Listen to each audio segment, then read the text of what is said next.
Good afternoon, everybody. Thank you for joining us. We're going to be starting in about 2 minutes while we get set up. We just finished from the last session, and so we are all getting set up here.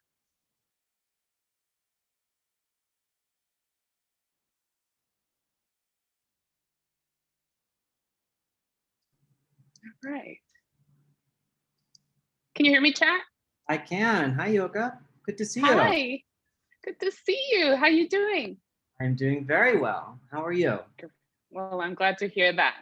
I'm doing good. Thank you so much for asking. Exciting to be speaking with you today and have this conversation. So Absolutely. we had some technical difficulties, but so far it looks like we are all set. Excellent. All right. So let me just make sure we are good. And you should have sharing screen capabilities, chat, but I'll cue you in when we're ready for that.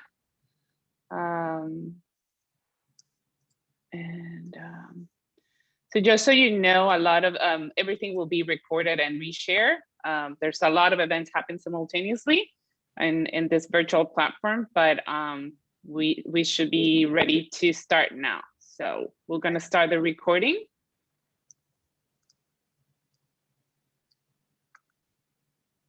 All right, and we're going to get started. It's 12:12. We were supposed to start at 12:10, so we're good.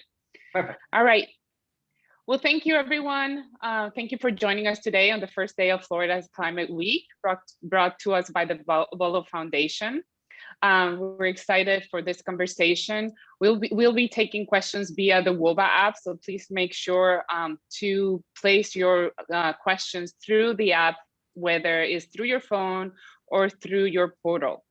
My name is Yoka Arditi Rocha, and I'm the Executive Director of the CLEO Institute.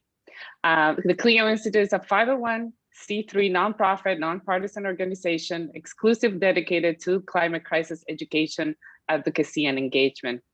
For the last 12 years, we've been working with communities across Florida to build climate literacy and mobilize climate action for a just and resilient future. I'd like to thank you for your participation and for being here with us today.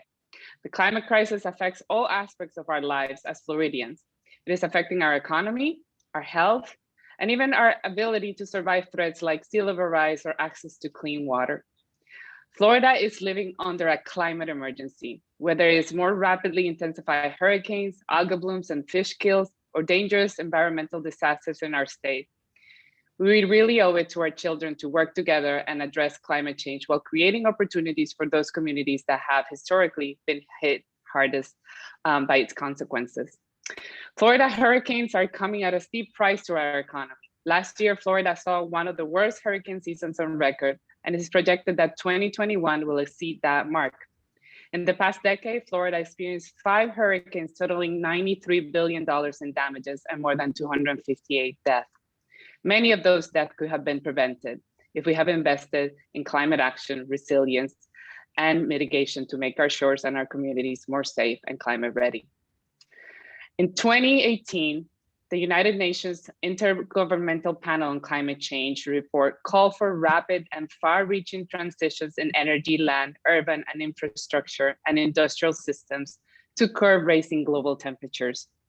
Today, scientists, environmental groups, and even business leaders are calling on the Biden-Harris administration to set a target that would cut US greenhouse emissions at least 50% below 2005 levels by 2030. The Biden administration has invited over 4 world leaders this week to participate in climate dialogue in hoping to reach deals with some of the world's largest greenhouse gas emitters. The US and China, of course, are the biggest carbon polluters, and they have agreed to cooperate on climate ahead of the 2-day summit, though it is unclear what would be how China will participate. Biden is expected to unveil new emission reduction targets for the climate Paris Accord before or during the summit and pledge money to help less wealthy countries to combat the climate crisis.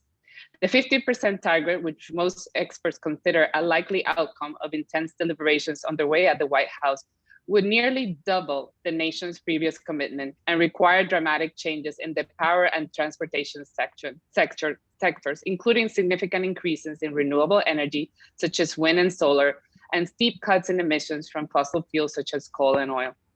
We at the CLEO Institute, of course, understand solutions from transition to a low carbon economy presents opportunities for communities everywhere.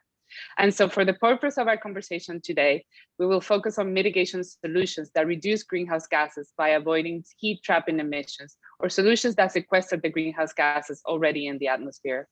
And I'm excited to introduce our keynote speaker for today, Chad Fishman, Senior Director in Research and Technology for the project Drawdown, whose mission is to help the world reach drawdown, to which levels of greenhouse gases in the atmosphere stop climbing and start to steadily decline, therefore stopping catastrophic climate collapse as quickly, safely, and equitable as possible. Chad, welcome so much. Thank you for being here today. We look forward to your presentation and then afterwards to an engaging and robust conversations with some questions from the audience. So take it away. Thank you, Yoka. Thank you so much for inviting me here today on this important week. Not only is it Florida Climate Week, it is also Earth Week. We have Earth Day coming up in a few days, so it's a very busy time. I was very excited to be with you all here again today.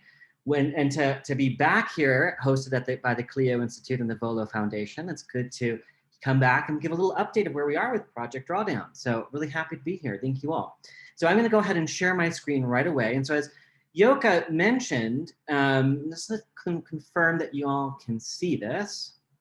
Perfect. Good. Yes. So just to confirm what Yoka said, so what is drawdown? When we talk about this word, what are we actually referring to? Now drawdown is actually this point in time when atmospheric levels of greenhouse gases, those heat trapping gases, begins to decline on a year-to-year basis. So that's that point when we really are taking out more of those gases than we're putting into the atmosphere. Now, the proposition is really simple. When we can change the composition of those heat trapping gases, carbon dioxide, methane, nitrous oxide, fluorinated gases, and a host of others, we can actually, it's actually the prerequisite to stopping global warming and beginning the long process of reversing it. So how do we get to this point in the first place? Well, first we have to really understand what are the sources of the emissions. And from there, we can figure out how to reduce those sources. Second, we have to identify what are the sinks that can actually pull carbon out of the atmosphere and store it safely. So how do we enhance those sinks? And then fundamentally, how do we look at our social institutions and ensure that when we're implementing these solutions, we're doing so in a just, equitable, and inclusive way to really shift the way we do business to one that is inherently regenerative in nature, that has well-being at its core and justice at its core. So how do we do this? Well, this graph kind of shows the system as a whole, what's happening in the atmosphere today. So where are these emissions coming from? What are the sources of them? So emissions come, again, carbon dioxide, methane, fluorinated gases, nitrous oxide, etc., come from just about everything we do as a species. All of our human activity has really fundamentally changed the way where the planetary system, from the electricity that we generate to turn on our lights, to the gas that we burn to heat our homes, or the factories that are producing all the stuff that we consume every day, to the food that we produce and the land that we use to produce that food. All of those produce emissions. Every time we walk out the door and we turn on our cars and we move from point A to point B or fly across the world, all of that is producing emissions that enter the atmosphere. Now, and these emissions are heat trapping gases, and each of those different kinds of emissions have different levels of which they stay in the atmosphere and different degrees in which they actually are trapping heat. Some are there for a shorter period of time, but have a stronger impact on global warming, such as methane. Others are there for a very, very long amount of time and have less effect on global warming, but are there in great abundance, like carbon dioxide. Those remain in the atmosphere. the good thing there is that there are natural sinks that pull carbon out of the atmosphere through a process that we all learn about in secondary school. It's the magic, the miracle of photosynthesis. And this happens every year, every day in our terrestrial and ocean ecosystems. And this pulls carbon out of the atmosphere and stores it in plants' biomass and soil organic carbon. Also, there are some methane sinks that do a little bit of that as well. These are natural sinks that have this way of pulling our carbon out of the atmosphere. So the problem, of course, though, is that about 59% of all that we put up stays there. And that's in part because the natural sinks in the system are already being degraded because of deforestation and the degradation of our ecosystems, and they only have a certain capacity to reduce those. So how do we solve this? How do we turn off the sources and turn up the sinks so that we can get to a point of net zero emissions? Let's move our economy and the way we do business. We're not producing emissions by providing alternatives to those technologies and practices that produce part of the problem. And how do we enhance those sinks so we can get to that point in time when we achieve drawdown? Again, where we have the point when we're taking out more than we're putting in to the atmosphere. And there are really three mechanisms to do this. One, again, is to reduce the amount of things that we consume overall, the amount of stuff that we produce, the amount of electricity that we're over consuming, and replacing those technologies and practices that are part of the problem with alternatives, again, that are part of the solution. And then, of course, how do we restore carbon to useful forms through natural sinks? And there may be a role for engineered sinks or technologies that we have maybe down the pipeline that when they become more economically viable and more in a different kind of energy system can actually pull carbon out of the atmosphere. That's down the line. But how do we restore carbon, principally through our natural sinks, to really useful forms? Well, I lead a team of researchers from all over the world, and over 100 researchers have taken part in this project. And together we have mapped, modeled, and described the most substantive technologies and practices that exist today that do one or more of those three mechanisms that either reduce consumption, replace the problem technologies with solutions, or restore carbon through enhancing those natural sinks. And these folks come from all over the world. They're intergenerational, come from all different kinds of backgrounds. We're not all just data modelers and climate scientists. There are some in our team, but they come from engineering, from architecture, from energy systems, from transportation, from agriculture, from forestry. It's that diversity of perspectives, of disciplines, of generations, and of locations where you are in the world that allows us to really address the problems by focusing on the real solutions at hand, rather than just modeling out what the problems could be. We really want to focus on how to apply the solutions and map out a framework that allows us to reduce sources, enhance sinks, and improve society in a way that, in a systemic way, where we have a system of solutions that when taken together can achieve that point in drawdown. But not just only achieve that point of drawdown, but all of these solutions have cascading benefits to human and planetary well-being. So when we identify the solutions to the climate problem, how do we find those solutions that not only address climate, but also affect poverty alleviation, improved health outcomes, improved restoring and protecting biodiversity in our ecosystems, ensure for food security, et cetera, et cetera. How do we find those solutions that solve for those cascading benefits where we can have stack functions to produce benefits that really improve the well-being for all people and for the planet, in addition to achieving drawdown. Now, some of you may be familiar. This may be a reminder for those of you who are familiar with drawdown and maybe have seen the last talk we gave at the CLEO Institute a few years back. This represents some of the 82 different technologies and practices that we mapped out. Now, I can't show all of them on one slide. There's just too many. But this represents the 25 or so of the solutions that have some of the largest impact across those different sectors that we talked about. And to the right of this slide, you'll see those numbers that represents gigatons of reduced carbon dioxide equivalents. What we mean by carbon dioxide equivalents is that we convert those greenhouse gases that go into the atmosphere, whether that's methane or carbon dioxide or fluorinated gases and nitrous oxide, we convert that to a carbon dioxide equivalent. Why?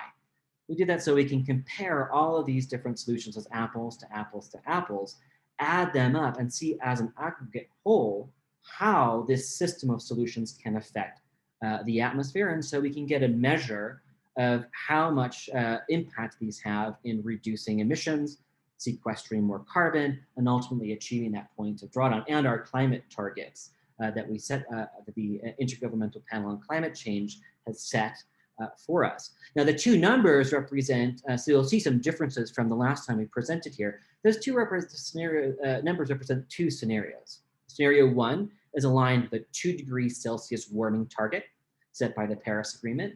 And the scenario 2 represents a scenario aligned with a 1.5 degree Celsius warming target. Now, another thing you might notice that's different from the last time we presented this is that the order of these solutions and the numbers have changed. And that's because Project Drawdown is a living research program. We're constantly adding new data, improving our approaches to modeling and evaluating and assessing these solutions as a system. We're thinking about different ways to integrate the system as a whole so that we're really addressing the interactions between all of these solutions. And when we do this on a year-to-year basis, this is going to change the numbers. We also are seeing different levels of adoption of implementation of these solutions at different scales. And this also changes the numbers. And that's good. That's important to recognize that this is a dynamic system. That's not static. These solutions aren't going to stay the same solutions throughout time. They're always going to shift and adjust in terms of their contributions. They're going to improve. They're going to become more efficient, more cost effective, etc. So we're always going to see these different changes. But when we present these solutions as a whole, as a system, we see what are the interventions, what are the measures that we can take across the system of human activities that really can have that impact. And we see where those levers are that we can make substantive change. Now, one of the first things to, I think, notice, and this has not changed since our last assessment, is the importance of renewable electricity systems. And we heard this from Yoka. How do we shift the way we generate electricity away from coal, oil, and gas to renewable energy systems? This is a necessary set of solutions, and it counts for, because production of electricity accounts for roughly about 25% of global greenhouse gases. So it's an incredibly important set of solutions, and we need to move to 100% clean renewable systems as soon as possible. And when we approach that vision of 100% clean renewable systems from a diversified portfolio, so not just focusing on only solar and wind, but thinking about solar, wind, geothermal, bioenergy, thinking about different types of electricity generation solutions that when taken as a whole, as a system, again, as a diversified portfolio of technologies, can allow us to achieve that 100% clean renewable grid. And that's really important to remember the diversity. But you'll see that renewable energy systems only has a few of those solutions in this, the most substantive 25 or so or more or solutions. And that's because where do the other emissions come from? They come from our built environment, from our industry, from, again, our transportation. These sectors utilize energy either from the grid, so they're actually utilizing energy from this dirty grid, or they're actually combusting fossil fuels on site. We also have certain materials like refrigerants, hydrofluorocarbons, that are really powerful greenhouse gases that leak from existing equipment over time and are hundreds of thousands of times more potent to greenhouse than carbon dioxide. So this has a huge impact on global warming. And there are solutions, not only in managing that leakage, but also new natural alternative refrigerants that don't have that high global warming impact. that can be used to transform the way we cool the air and keep our food cold and fresh and frozen for consumption. We have alternatives to that. So how, again, do we rethink our built environment, our industry, the materials that we produce, and the way we move around the world to not focus on combusting fuels or using dirty grid electricity, or materials themselves that are themselves producing a powerful greenhouse gas effect or heat trapping effect. So we have solutions in all of these different sectors. But perhaps what's really exciting about the work that we have put out there, and again, this has not shifted from the last time we presented here, is the importance of the food systems.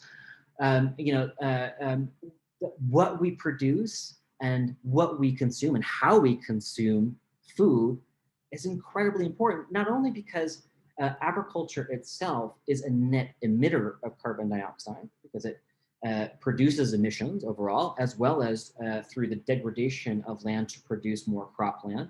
It affects our ecosystems, but it also itself is an emitter because of our modern agricultural practices.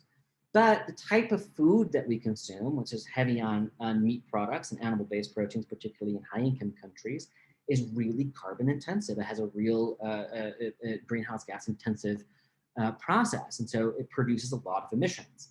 And we waste about 30 to 40% of all food that is produced. So when we really think about the food system as a whole, we can see that the most substantive set of solutions that we as consumers make decisions every day, hopefully 3 times a day, have an impact directly on the system about what we're consuming, what we're purchasing, and how we're consuming it. So it's really important to think about food systems.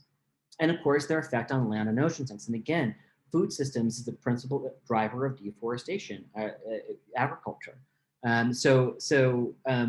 We need to think about solutions that protect, restore, and expand those natural sinks. Again, these are sinks that pull carbon dioxide out of the atmosphere every year. And that's with intact ecosystems, pull out some carbon dioxide every year, but we also have the potential to restore forests from degraded lands and tropical forest restoration, also temperate forest restoration.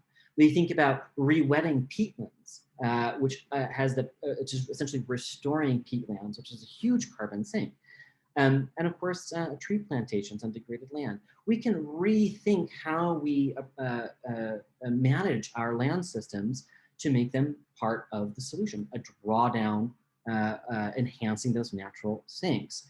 And so what's super interesting is, again, this is really maybe a reminder for some, new to others, but when we think about land and food together, take them together, these are the most impactful set of solutions that we have at our hands that exist today to achieve our target of stopping global warming, because they affect not only reducing those emissions, but also enhancing those sinks. So this really fundamentally changes the way we think about climate solutions by not only focusing on energy systems, which are incredibly important. We need to turn off all those sources of emissions from fossil fuel combustion, incredibly important, but also think about our land and food systems to reduce those emissions and enhance those sinks. And finally, just to address this as well, rethinking our health and education systems by providing the basic human right to voluntary reproductive health resources and equal quality and access of education to all boys and girls around the world has the effect of changing people's livelihoods and decisions they make throughout their lives, reducing their family size, improving their economic activity, and the decisions they make. So when we also think about climate education in this space, as well as providing general education to boys and girls for 12 to 13 years of schooling, this has the effect of improving decisions of families and individuals, but also has the effect of reducing future population growth, expected population growth to more sustainable levels for the planet. And that has effect on the overall system by reducing the amount of energy, the amount of land, food that's consumed, the amount of space that's required for our buildings and our energy used for buildings. and across the entire system, all those emissions and energy and output are reduced when we provide this basic human right to health and education for all people. So this is maybe a reminder for some, but when we think about all of these solutions taken together, we can achieve drawdown. And the exciting thing about this is that, again, as a reminder, and this hasn't changed, there is a cost to this. We have to remember when we implement this system of solutions, there's going to be a cost, right? It's about $22 to $28 trillion, depending on which scenario we're looking at over the next 30 years of additional costs from what we would have to do anyway, right? So we're gonna have to be increasing our output and economic activity anyway for our increased population, to achieve our sustainable development goals, to improve people's livelihoods. We're going to have to increase our human activity, all the things that we're doing. And so if we think about how to improve the system that's already going to have to be, we're already going to invest in, it's about $22 to $28 trillion to achieve our goals. It seems like a lot over 30 years, but if we think about global GDP, it's a fraction of the cost. The exciting thing, of course, though, is that there's a net operational savings over that same time period across those scenarios that far exceed the actual investment that we have to put into the system. And that's incredibly exciting. This means that for those of us who are considered about our return on investment, for our long-term sustainability of our planet and our species, there's an operational savings for investing into this new system of solutions that will improve people's livelihoods overall. So there is a financial return in that. So that's a quick summary of an update of where we are since we presented last a few years ago. And again, the big takeaway messages are that all solutions count. We really have to address the sources, turn off the sources, enhance the sinks, and improve society. But one of the things we also, I think, is really important for us to do is really rethink and reimagine how we think about and act on global warming, right? Because we have been focused so much for decades on identifying the problem and trying to fix the problem of the past. And that's been instigated based on a paradigm of fear, right? Fear, which is healthy. We need to sit with the realities of what's happening in a climate emergency. It is a problem, and the fear is real. So we have to sit with that. But when that fear becomes the principal motivator for how we address the solutions, this has led to stagnation. This has led to delay and dragging our feet, particularly when this is in an environment of conflict and competition. So when we're in this mix of problem, fear, and conflict, this just leads to, as I said, stagnation and dragging our feet and delay. And really, I think we need to shift that entire paradigm. We need to move to this vision of the future around solutions. Let's actually name the future that we want, right? Let's envision where we want to be. No half measures, no targets, no fixing and tweaking and tinkering with the problems. But let's just say, where do we want to be? What is the marker on the horizon? You know, when you're going on a long hike and you see in the distance, you see that tip of the mountain, you go, that's where I want to go. You need to name where that is first. That's that future that we want, that is one of solutions, a solutions-oriented approach. And that creates the possibility of what that future can be. And once you're grounded in solutions and possibility, you can take your first step on the pathway towards where you actually want to go. And we need to shift that environment in which we operate from one of conflict and competition that's based on hierarchy and ego, and shift that to one of collaboration, one of linking arms together towards and walking down those pathways towards the future that we want together.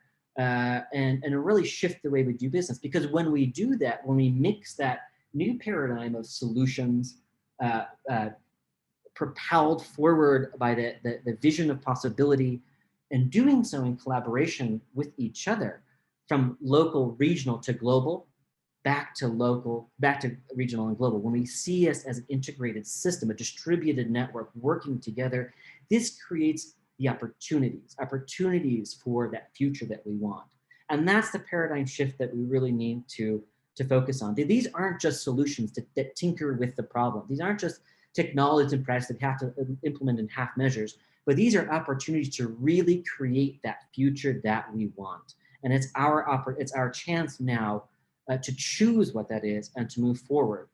And what that means is reimagining the world, right? Let's sit with ourselves and reimagine what Florida could look like. Florida, the United States, and the world.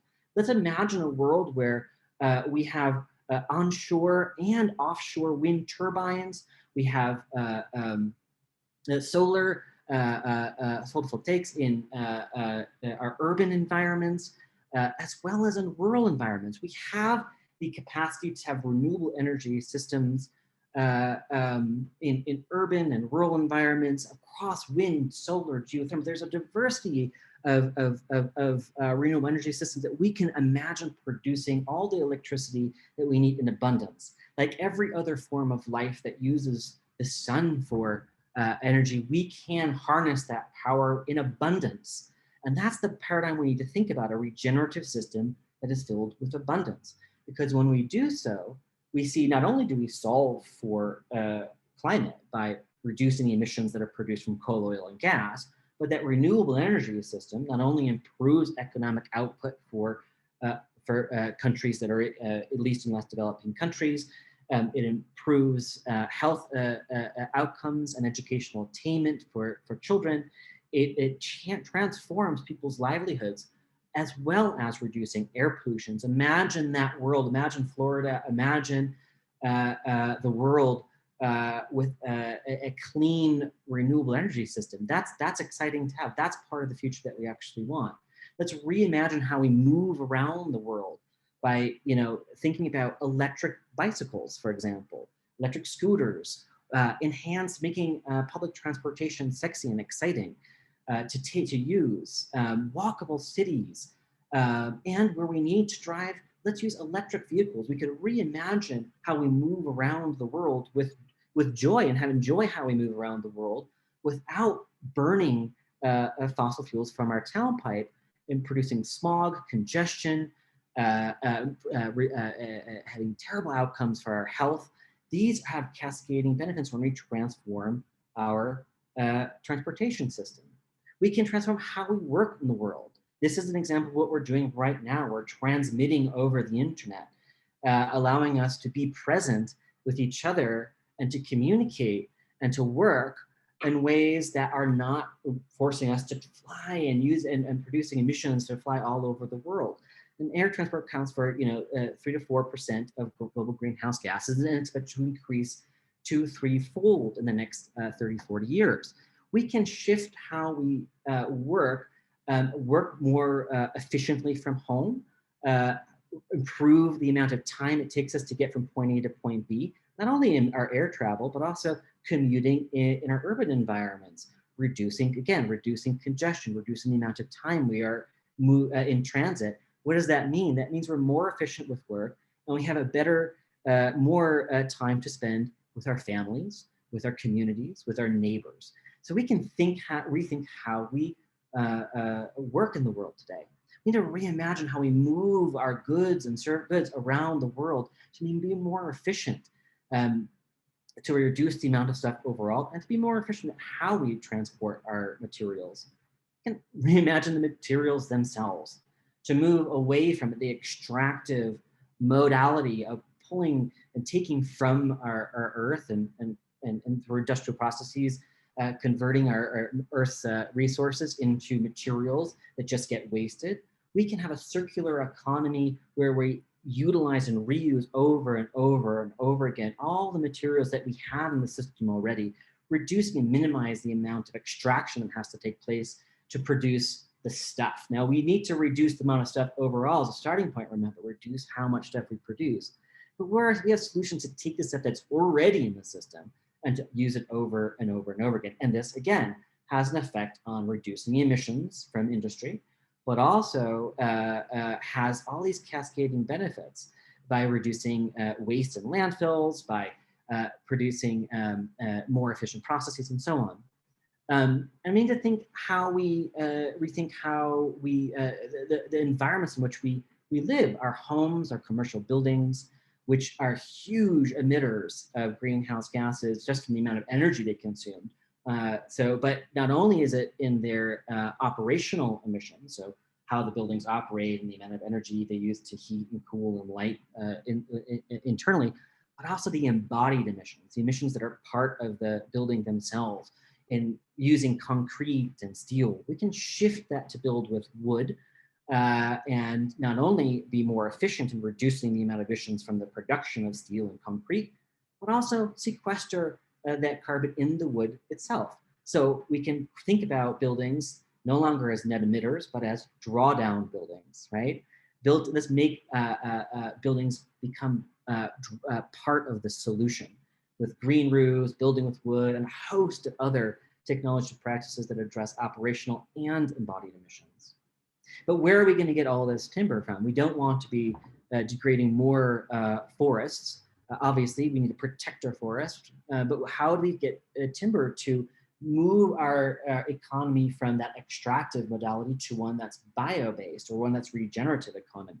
Well, if we take currently degraded land, which is in abundance, we've already degraded so much land on this planet. If we take a portion of that and we plant trees designed explicitly as feedstocks into a bio-based economy, so we can build with wood and build more infrastructure with wood, we can sequester that carbon in the wood, in the biomass itself, but we also increase that soil organic carbon by restoring productivity of the soil itself through soil organic carbon. So these are win-win solutions by addressing currently degraded land and providing feedstocks that prevent us from having to degrade and deforest land for that bio-based economy. And the same with bamboo. There's so much degraded land. If we take currently degraded land and we produce bamboo on that land, bamboo is a magical substance, and there's over 500 different species that are native to different parts of the world. So there are species of bamboo that are relevant for every localities across the globe.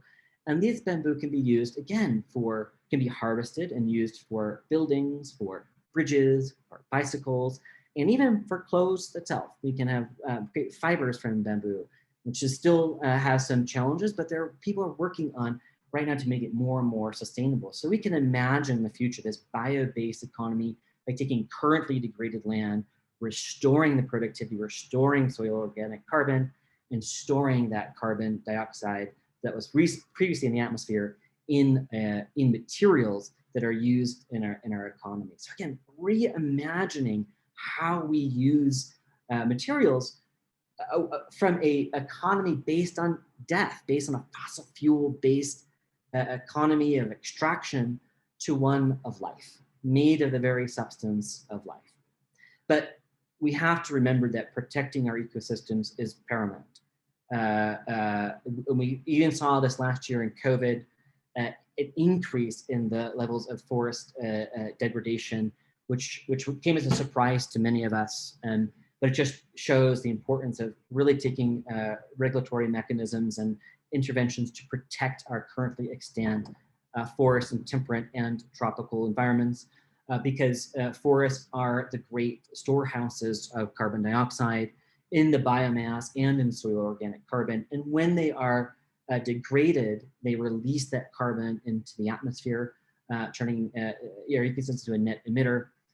But not only by protecting forests do we prevent and stop emissions from entering the atmosphere, we protect and restore biodiversity, which is under great threat today, with millions of species under threat of extinction due to a host of factors, but climate change being one of the principal ones. And how do we take so much of that degraded land we've really destroyed, humanity has really degraded so much land across this planet, that there's plenty of opportunity here to take that land and produce timber and bamboo and a host of other activities, agricultural activities, but also restore our forests to both in temperate environments as well as tropical environments. And when we restore our forests, we're pulling carbon out of the atmosphere every year. And this is drawdown in action as we convert carbon dioxide to biomass and soil organic carbon. So by taking currently degraded land, protecting it, and allowing natural regrowth to occur, we can really transform our ecosystem by restoring our biodiversity, restoring forests to their intact state. But we also can do the same in ocean environments. Protecting oceans has an effect on avoiding emissions and improving aqueous carbon sequestration. And so it's incredibly important to think about not only our terrestrial environments, but how we're degrading and destroying our oceans as well. Protecting our oceans also protects our trophic pyramid, protects our biodiversity, restores our fish stocks. And we can also think about how we farm oceans through seaweed farming, through aquaculture, and so on. In doing so in sustainable ways, we can produce materials not only for human consumption, but also as part of that bio-based economy by providing feedstocks into the terrestrial systems. And that takes away some of that pressure from producing more materials on land. So we can think about all our oceans and our terrestrial systems as part of a living, breathing ecosystem as part of that regenerative future that we want. Now, addressing our food systems as a whole, again, there are many solutions here about how we actually are producing our food to make it more regenerative in nature. And there are many ways to do this. And this is one of a number that we'll quickly go through. But the idea here is, currently we're, the predominant form of agriculture, modern agriculture, turns out to be a net emitter of carbon dioxide and a degrader of our land by focusing on monocropping, the use of synthetic fertilizers and pesticides and increased and continual tillage. This turns and degrades land and requires more and more use of fertilizers to get the same level of productivity. And also requires more, consistently is an impetus for degrading and converting our forests, which are rich in soil organic carbon and rich in productivity, to cropland, to replace cropland or so that cropland that has lost its productivity. So this is the principal driver. But there are regenerative practices that allow us to transform that, to restore soil productivity, to improve yield, to avoid using synthetic fertilizers and pesticides by focusing on compost and manure application to croplands, and improve livelihoods of smallholder farmers and large farming operations alike. And these are practices that have been regenerative ways of producing food that have been used for countless generations. This is the way we used to produce food and the way that a lot of local and indigenous communities still produce food today. It's increasingly being supplanted by this modern form. So we need to stop converting regenerative practices to monocropping and to modern agriculture, and change our modern way of producing food back to more regenerative forms, because it's actually a win-win-win-win for those large farming operations and small farming operations alike. But there's other ways, there's additional add-on benefits when we think about tree intercropping or surrounding our productive lands with trees. This acts as a buffer for wind, improving productivity, increases sequestration by trees, but also soil productivity as a whole. So these are some of the win-win benefits when we think about producing food and meat and animal-based proteins.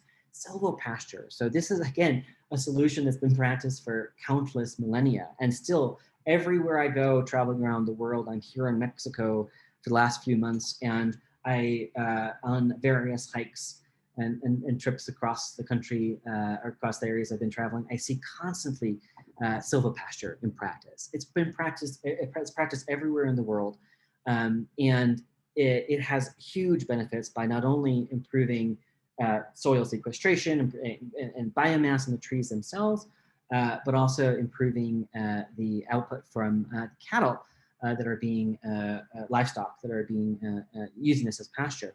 Improves their health and well-being and increases their overall body mass.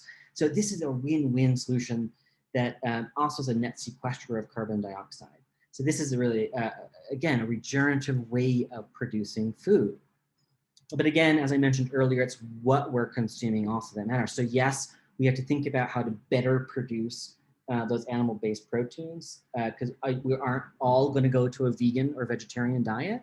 It's very, very unlikely, and it has its own challenges. When we think about a healthy plant-rich diet, we're reducing the amount of animal-based proteins we're consuming and increasing our consumption of beautiful plants. We can actually reduce a tremendous amount of emissions. It's one of the top solutions across our scenarios is just what we're consuming, because there's so much emissions that are produced in the processing of all of our commodities, particularly our meat-based, animal-based proteins, but also it's a principal driver of deforestation. So when we account for the avoided deforestation from having a plant-rich diet, this is one of the most substantive solutions. And reducing our food loss and waste. One of the dumbest things that we could be doing as a species is producing a tremendous amount of food for all that energy, emissions, labor, work that is used to produce all this food, and have 30 to 40% waste while 800 million people in the world are going hungry. We can reduce this food waste through very simple measures across the supply chain. It matters where we are in the world. High-income countries waste more food at the consumer level, and in at least in less developed countries, it's more an infrastructure technology challenge. So it's more about losses earlier in the supply chain. But there are solutions readily available to us by preventing food loss and waste from the beginning. It means that all that energy, all the emissions from every drop of oil, every crust of bread that goes through that supply chain, from production through consumption, from all the glass and tin and paper that we use to package our food in, to the transport all around in trucks, planes, trains, boats, to the refrigeration that's used, the energy used to refrigerate our food, and the refrigerants itself that are used to keep our food fresh and cold. All of that is reduced when we are thoughtful and considerate about how we prevent food loss and waste to start. It's the most substantive solution to achieve, one of the most substantive solutions, and it's our number one solution in our 2 degrees Celsius warming scenario. And again, these solutions, we have to remember, there's a smattering. So what I'm trying to get at here is, there are solutions across the entire system of solutions. When we imagine Florida, imagine the US, imagine the globe adopting all of these solutions. This is the new system of the future that we want. These addresses all of the sources, addresses the sinks, and addresses our society in ways that reduce our consumption, reduce our emissions, and improve livelihoods for all people across the system. Because they all have those cascading benefits, the win-win-win-win-win-win-win set of solutions where well-being is placed as whole, at the core. So when we think about this as a system of solutions, suddenly drawdown is possible. Suddenly, the future that we want is possible, but it requires that we reimagine these existing systems, to see them as an integrated system that connects the local to the regional to the global, a global system of systems where all these different sectors are intersecting. And we have the possibility to create a regenerative system that addresses this as a whole, by thinking of it not as a hierarchy, not as let's focus on this set of solutions or that set of solutions. Let's see this as an ecosystem, where all of these solutions are operating as together in parallel as a system. When we think about it as an ecosystem, instead of ecosystem approach, it becomes more resilient. We create a resilient, adaptive, strong, inclusive system that addresses all of these areas of human activity with more justice, equity, and inclusion, by seeing us all as coming together and working on this as a whole, as an ecosystem. When we do so, we can achieve our 2-degree warming targets set by the IPCC, 2 degrees Celsius warming. This is the composition that get us there. You'll see that the top 25 or so have the most substantive impact, but we need all of them. There are no silver bullets to get us there. We need all these solutions to do that.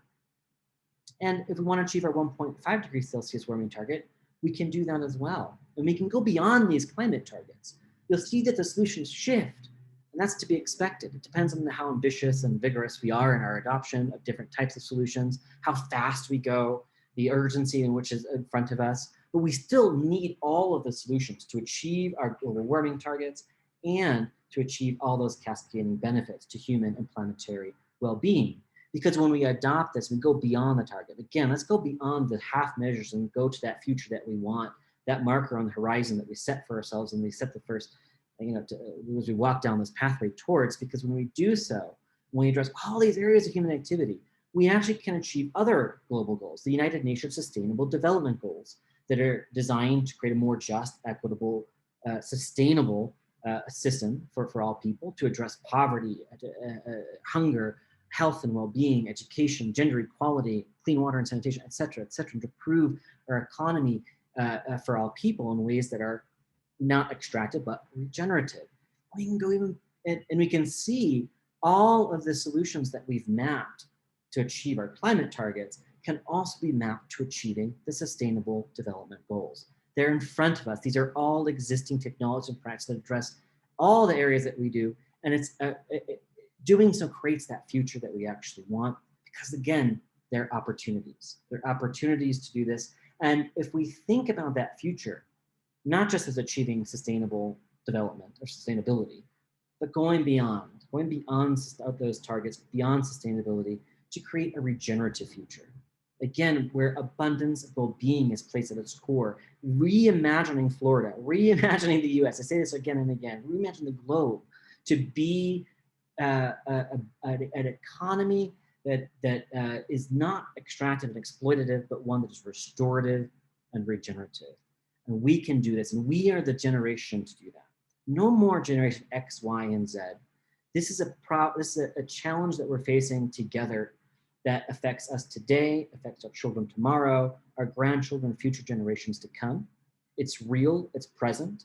And when we do this together, linking arms, we become the regeneration, the one generation to achieve these ambitious targets, to achieve the future that we want, but we have to choose it. We have to choose that future. And this is our opportunity to do so. And I want to thank you for your time, and please reach out to me to learn more about what a regenerative system means and how we can all be part of that future that we want and future that we choose. And I'm really happy to take some questions now. Thank you, Chad. So as the organizers send us some questions, I want to kind of to summarize a few of the key important things that we heard here today. And I feel like we need to be really transforming how we approach education in our school systems, and our children need to learn the new R's. Before we used to learn about reduce, reuse, recycle, and I think we need to think about, about rethinking, reimagining, but also reducing consumption, replacing the polluting kind of technologies, and restoring the carbon sinks to really protect our common home and our planet. We also heard, moving away from a polluting, extracting-based economy into a circular, restorative, bio-based economy, to really go into a more solutions-oriented approach, a system thinking approach. And that we also learned that land and food solutions are one of the most effective solutions that we have at our hand, that we don't need, and we should not be thinking about a silver bullet kind of solution, but a whole set of solutions that have many additional cascading benefits for our society. The win-wins to solve hunger, food security, alleviating poverty, improving our air quality and the health of our communities, making sure that we're restoring our biodiversity. And that, they are available, solutions are definitely available. And so it also heard that investing in education, investing in human rights to access to education and reproductive rights is key in solving also and drawing down. And so I think there's some really great lessons learned. And I wanted to ask you, I do have two questions on the queue right now, but this is a question that we at the CLEO Institute get all the time. what can we do as individuals? What would you say could be your top 3, top 5 solutions anybody can engage with right now that can get us into, you know, that path, that can really help us reimagine, rethink the future we want, and play a part and do our part? Okay, well, thank you, Yoke, and you know, happy to take any questions. And again, time being short, we can always email them. Feel free to. So I tend to shy away from picking the 5 solutions for individuals, generally speaking, because that kind of steers people too much. What I often say is, think about what you're already doing. Look through the system of solutions that we propose. Some of them you're not going to be able to do. The individual is not going to create a utility scale solar farm. It's just not going. You're not going to do that, right? Most individuals, you and I, don't have the capacity to do that.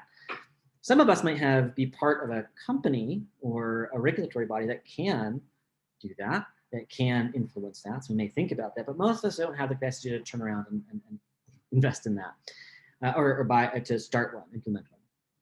But there are many solutions that are there for businesses, for governments, for utilities, for building owners, for communities, and many for individuals. And there's levels of agency across the entire system. So what I often say is, look through them and see what you're already doing, because most people don't realize a lot of people, probably many of you who are attending this call, are already doing some of these solutions. And maybe never even realized that it was part of the solution to start with. So first, I think rethinking what your role is in that system of solutions, that you're already maybe already walking part of the pathway, and just honoring and having a little bit of gratitude for what you are already putting out into the world. Instead of feeling guilt or shame or blame for what you're not doing, think first, what am I doing? That's a starting point. And a lot of people don't do that. I want to give a little anecdote because I thought it was interesting. When I was I gave a talk, this was in the Netherlands, and I gave a talk in a church and with all these, sustainability leaders and government leaders and business leaders and so on. And outside there was farmers were protesting some bill that was recently passed. You could hear them in the background. And so I give my presentation. Someone says, well, how do we get them involved? How do we get those individuals as farmers to be engaged? Individual action, to answer your question. And I said, well, first of all, let's bring them in. Let's talk to them. Okay, so part of it is like reading what it is you're doing and then talking about it. Like, let's talk about what we're doing and talk about what else we can do. And so we brought them in and we had a little circle where we had some of the protesters and we had governance officials and business leaders, sustainability leaders, all in a circle together. And they started telling us their challenges, the reason they were protesting. And when I was listening to them, I started opening up my book, the Drawdown, and I showed them managed grazing and I showed them silvopasture. And their eyes went wide and they're like, I do that. That's how I practiced it. That's how my generations we've been doing this. And once they realized that what they were doing was not part of the problem, but actually they were doing something as part of the solution, their entire energy transformed. And then they wanted to learn more. And I think that's a good moral for all of us, a good lesson for all of us. What are the things that we're doing, honoring what we do, and that allows us to investigate what more we can do. And there are many things I'm sure that we can do. There's lots of things, how we move around in the world, what we're purchasing, our food choices, for example, purchasing things that are organic, regenerative products that are changing our diets a bit, less meat, vegetarian, vegan. I applaud anybody who make those choices, but reducing our meat consumption overall, being conscious about our wastage, what we're wasting and throwing into the landfill. These are things that we can do every single day. But then, of course, it's talking about what we do with our communities, with our neighbors, our families. This is something Catherine Heo says all the time, which is she's right on point. Talk about it. Talk about it not in a shame, blame, guilt. Again, honoring with gratitude what you're doing, and honoring that other people might not know what these solutions are. And so when you talk about it in a way that is opening and not judgmental, you get more people on board, you get more community action. And I think these are some of the ways that individuals can adopt solutions, honoring what they do, seeing what they don't, seeing what else they can do, talking about it in ways that are, filled with gratitude and opening, and then coming together as community action. Because we need a bottom up, we need a top down, and we need the middle out, the institutional change from the middle. And that's how we do it when we start talking and communicating and becoming more of a that ecosystem approach. Yeah, that is absolutely spot on. So I know we are running out of time, but I want to ask you, somebody is asking, building with wood in South Florida, it's a little tricky because of hurricanes and building codes. Are there any alternative materials can be used to reduce emission on our buildings here in South Florida? I'll be very honest. I'm not 100% familiar with the Florida landscape. It's not my particular area of expertise going into that level of granularity. In certain cases, of course, there are natural building methods producing with natural materials that aren't just built with wood that are like that. For example, here in Mexico is becoming an increasingly popular activity where there's natural building materials using more like a passive house approach and types of materials that can be used in a Florida context, I'm sure, in a tropic environment.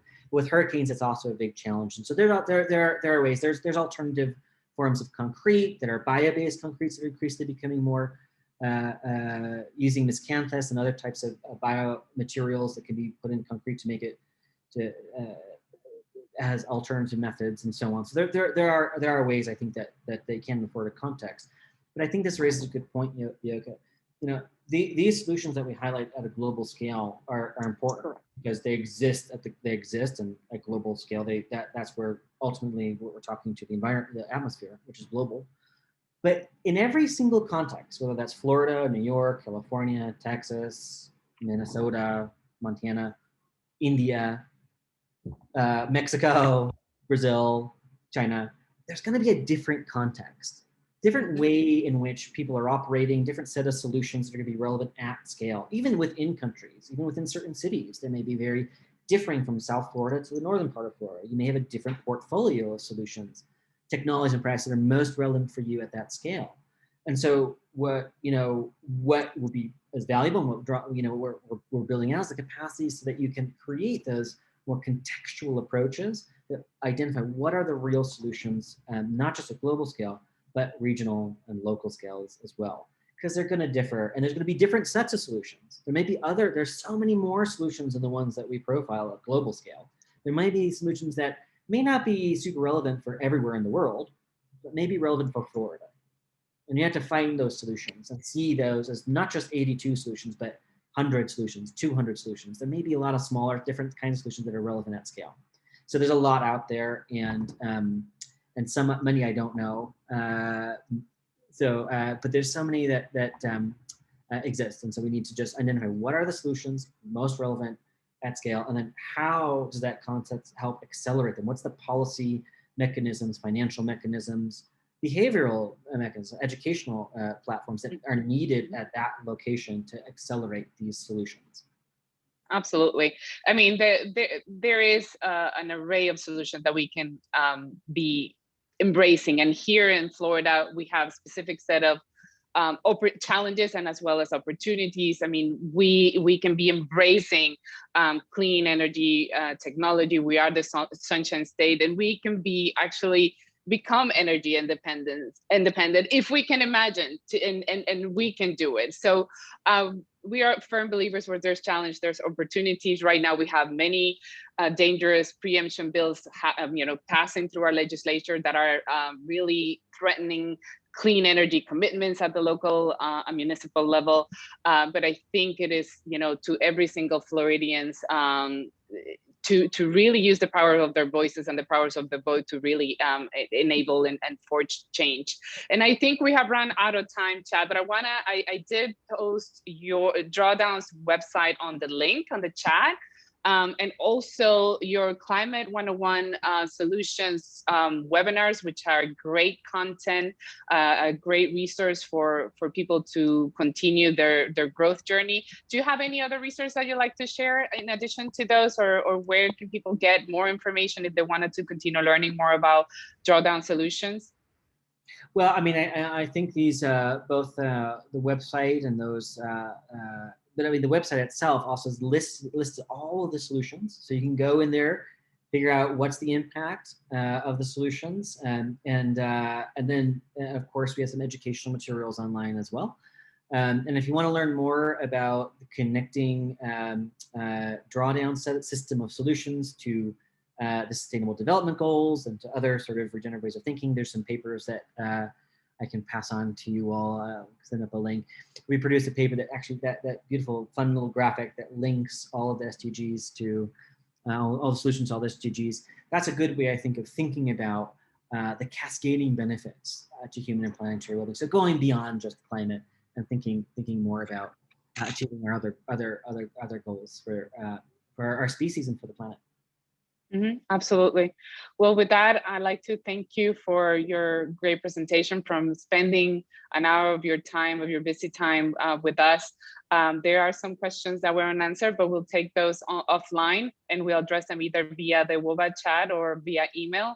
Again, please visit the Drawdown project website to learn more and to get additional resources, or the CLEO Institute also.org if you want more. This is truly a sunset opportunity to rebuild and build back better, to reimagine the future we want. And I truly believe we can do it. I can see it. I hope all of you can see it. And again, thank you so much for spending your day with us, or at least an hour of your day with us. Thank you so much. And thank you again to the Volo Foundation and Florida Climate Week for having us. Thank you, Chad. It's always great to spend some time with you. Thank you so much for all you do. Thank you so much. Thank you to everybody. Thank you, everyone. Bye-bye.